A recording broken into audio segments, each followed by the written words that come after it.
किसान की कहानी। रामलाल एक छोटे से गांव में रहने वाला साधारण किसान था।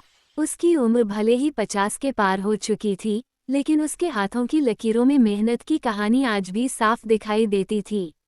हर सुबह सूरज निकलने से पहले वह उठ जाता, मिट्टी की खुशबू को महसूस करता और अपने खेतों की ओर चल पड़ता।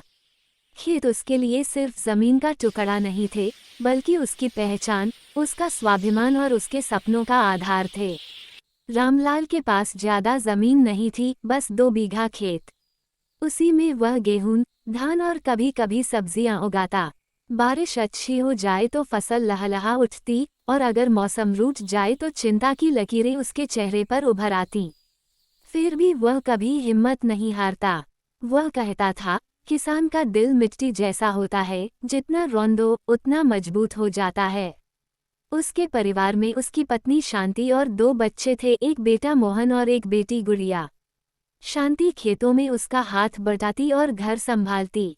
मोहन पढ़ाई में अच्छा था और शहर जाकर कुछ बनना चाहता था, जबकि गुड़िया को किताबों से बहुत लगाव था। रामलाल चाहता था कि उसके बच्चे वही मुश्किलें न झेलें जो उसने झेली थीं। एक साल भयानक सूखा पड़ा। आसमान से जैसे बादल गायब हो गए हों। फसल सूखने लगी और कर्ज का बोझ बढ़ता गया।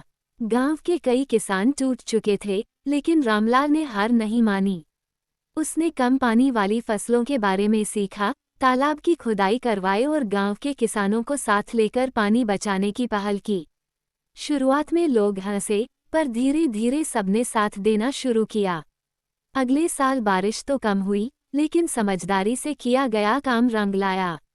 खेतों में हरियाली लौटी। रामलाल की मेहनत सिर्फ उसकी फसल नहीं बचा पाई, बल्कि पूरे गांव को एक नई राह दिखा गई।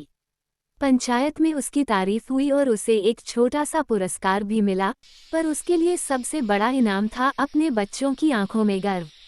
समय बीतता गया। मोहन पढ़ लिखकर कृषि विज्ञान सीखने लगा और गुड़िया अध्यापिका बनने का सपना देखने लगी।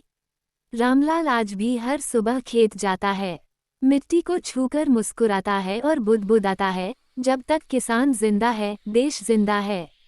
ये कहानी सिर्फ रामलाल की नहीं, बल्कि उन लाखों किसानों की है जो चुपचाप धरती से लड़ते हैं, उम्मीद बोते हैं और पूरी दुनिया के लिए अन्न उगाते हैं।